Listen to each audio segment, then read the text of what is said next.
Hi everyone! Let's do a haul. So kahapon napadaan ako sa Robinsons kasi meron akong meet up. And alam niyo naman pag napadaan ako sa department store, my gosh, napabili na naman ako. Pigil na pigil yung pagbili ko. Talagang binili ko lang kung ano yung kailangan ko. So I got some stuff and i-feature ko na rin dito sa video na to yung mga stuff that I got from Miss Bella, from Pretty Angel Shop, Althea, and yung mga actually, para siyang collective haul. So, para alam niyo na rin kung ano yung mga aabangan nyong videos dito sa aking channel. So, let's start! Okay, first of all, yung binili ko sa Robinsons Department Store. I got ang aking favorite lash glue. Hindi ko na maalala kung pang ilang bili ko na yan. Pero yan yung lagi kong binibili kasi yan lang yung tumatagal sa eyelids ko. And mura lang siya, 60 pesos lang. Maliit lang siya, maliit as in, ilang ml lang ba to? Walang nakalagay, pero at least, di ba, hindi siya yung natutuyo. Di ba, kung hindi ka naman laging nagpo-false eyelashes, okay na kumuha ng ganyan, konti lang. Kesa yung bibili ka ng marami, or bibili ka ng nasa malaking lalagyan, tapos matutuyo lang siya kasi hindi mo naman nagagamit. So, yan ang aking favorite na lash glue. Hindi pa siya napapalitan. I tried something else. Yung Fashion 21 yata yun, pero hindi ko nagustuhan talaga kasi hindi siya tumatagal sa aking eyelids. Tapos, it messes up yung aking eyeliner.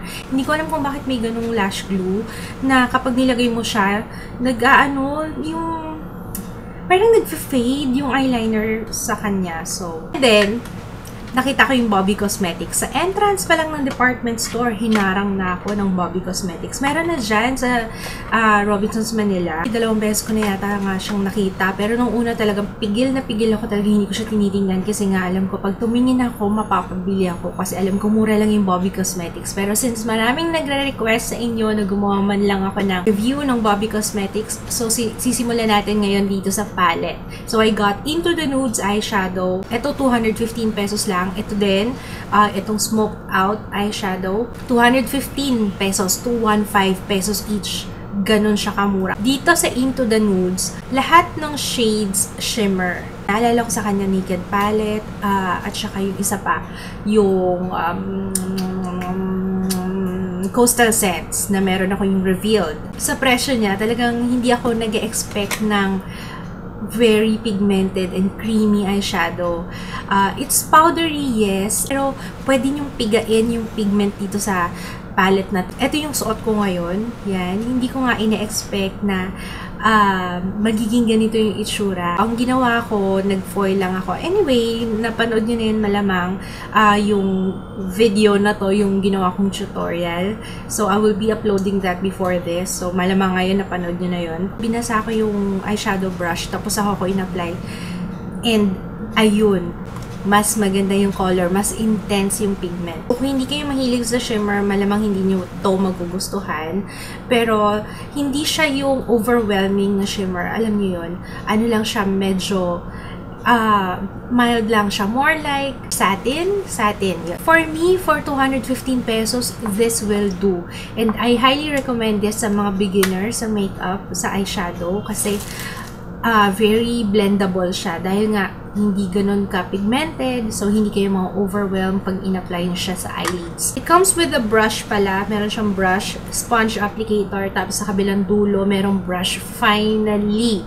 Talagang lagi na lang sponge applicator nilalagay nila dito. Buti na lang meron ng brush. Mas gusto ko nga yung mga shades dito kaysa dun sa Into the Nudes.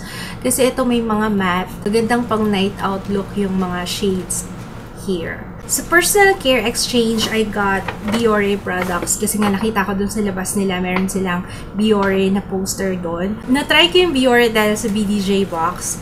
And mula noon, hinanap-hanap ko na siya. Kasi ang galing niya magtanggal ng makeup. I have a review nitong dalawang to.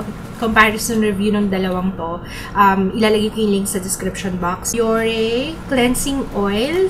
Ito ang ginagamit ko every day, all day, every day. We already know about this kasi kung napanood yun na yung top beauty products ko ng 2015, na-feature ko to. This one, it costs 299 pesos. And this one naman, kinuha ko na yung may lalagyan kasi bala ko talagang mag-refill na lang nito. yung cotton facial sheets, and very important to, especially pag ganyan yan, gumagawa ko ng makeup tutorial, nagre-review ako, sometimes minsan merong kapalpakang nagaganap behind the cam. Pag gumagawa ko ng lipstick swatches, kailangan ko ng ganito makeup facial sheets. Ito magaling to, magaling magtanggal ng makeup. Biore Cleansing Oil Cotton Facial Sheets. Meron pala silang isang klase ng cleansing oil. I think foam naman yung isa. Pero for light makeup lang daw. Buti na lang sinabi ng sales lady kasi yun dapat bibiling ko para masubukan ko. Pero sabi niya, this one is from Q-Depot. Q-Depot.com. Q-Depot. Q-Depot. Okay. Itong Tony Moly Luminous Pure Aura CC Cream. Of course, gagawa ko ng first impression review ito. Pero buksan natin. Tingnan natin yung itsura. So, it looks like this. White siya, pero pag binlend mo, parang nagbe-blend siya sa skin tone, pero parang antagal. Ayan, okay. So, nagbe-blend siya sa skin tone. From Biore, itong Biore UV Aqua Watery BB 3D Effect. And nakita ko rin to sa Personal Care Exchange kahapon, and I believe the price is 300. Oh my gosh, I forgot. 399 yata. Correct me if I'm wrong. Parang mga ganun. Basta hindi siya lalagpas ng 400 pesos. Sa BB, meron siyang coverage and SPF 50. So, I will also be doing... Let me know kung gusto nyong gawan ko ng first impression review to. Kasi pinag-iisipan ko pa. I don't know kung... Kasi, anyway. These are the stuff that I ordered from Pretty Angel Shop. Umorder ako ng mushroom brush ulit. Kasi alam niyo naman, mahal na mahal ko tong mushroom brush na to. Kaso, dahil nagustuhan din ng aking mudra, hiningi niya yung brush ko. Kaya umorder ako ulit ng isa pa.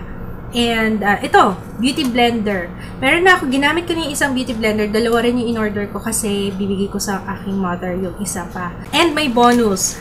She sent me itong brush set na to. I can't get enough of brushes. Ganun talaga. Kahit na hindi na sila magkasya sa lalagyan ko, pero I can't get enough. There's something sa mga brushes na talagang para silang, ewan ko, nakaka-addict sila. Okay lang din naman kasi dahil may katamaran ang ate nyo sa paghuhugas ng mga brushes, mabuti marami akong reserba para sa mga pag kailangan kong gumawa ng video, hindi ko na kailangan mong problema kung meron pa ba akong gagamiting brushes kasi alam ko meron akong mga reserva. 10-piece brush set ito.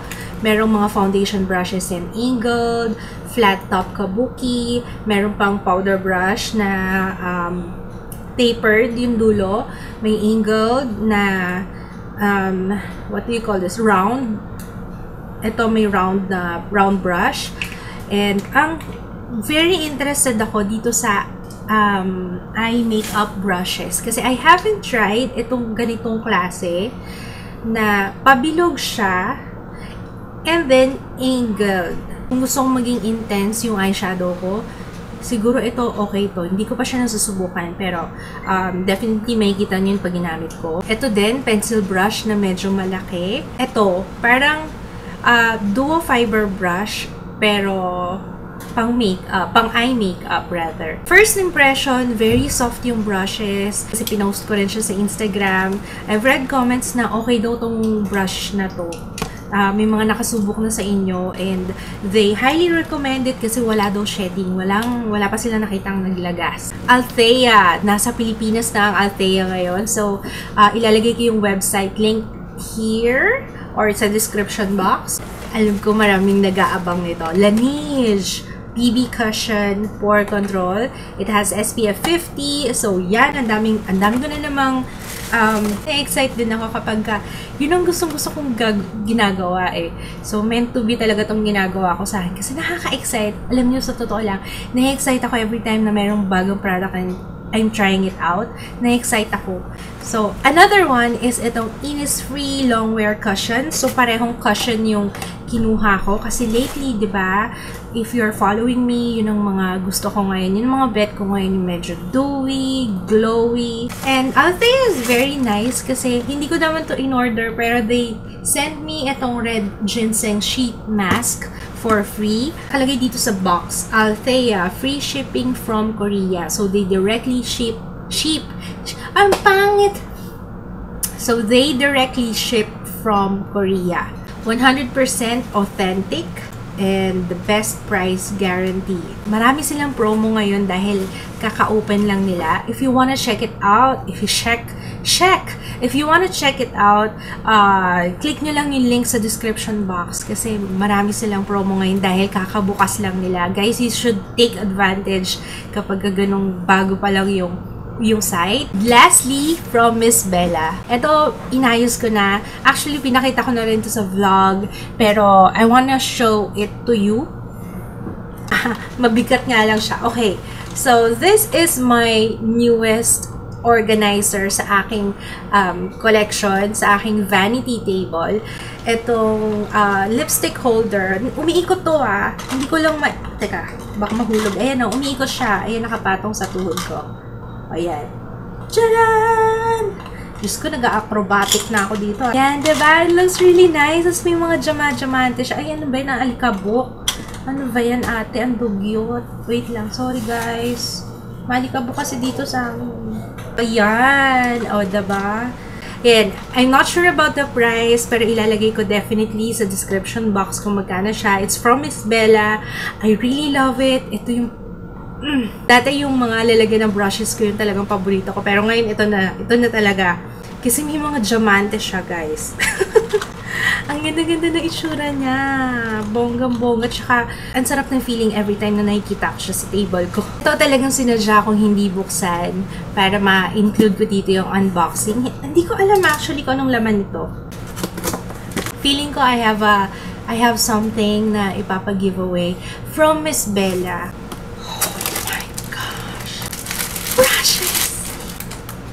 Alam nyo na yan, guys. Dahil mahal ko kayo, diba? Mas marami. Ay, eto mas kumpleto to, guys. Dapat yata hindi ako nag-unboxing dito. Naloloka ako. Nagugulat ako. What is this? Is this what I think it is?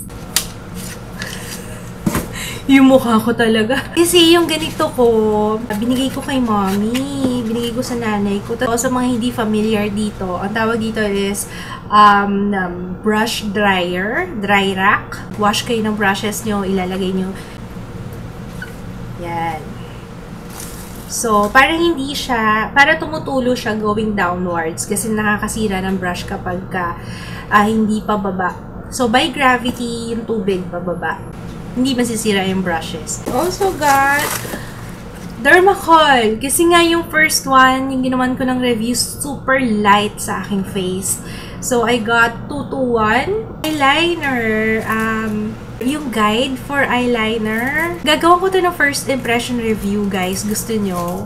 Guideline para sa mga hindi marunong mag-eyeliner.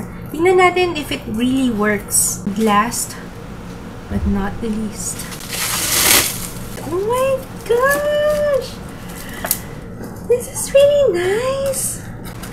Open na natin dahil excited ang bola nyo. Oh my gosh! Oh, may lalagyan na ako ng cotton buds at saka ng cotton. Lalagyan ng lipstick and Chauviness and kung ano-ano pang anik-anik. Wow! Thank you! Hindi ko alam kung anong tawag dito sa container na to. Pero yeah, lalagay ko na lang sa description box. So, kompleto na ako ng lalagyan. Kulang na lang bahay. Kailangan ko ng bagong bahay. Di na kasya yung mga gamit ko. Abangan nyo yan. So, follow me sa Facebook page, sa Instagram, and sa Twitter for my announcements kung meron akong giveaway. Alam niyo naman, from time to time nagpapa-giveaway ako talaga. Okay, so that's it, guys. So, maraming salamat sa panonood. Marami na naman kayong abangan. So, yun naman yung purpose ng haul na to. Para alam niyo yung mga susunod kong pakulo. So, yun lang, guys. Maraming salamat sa panonood. See you again on my next video.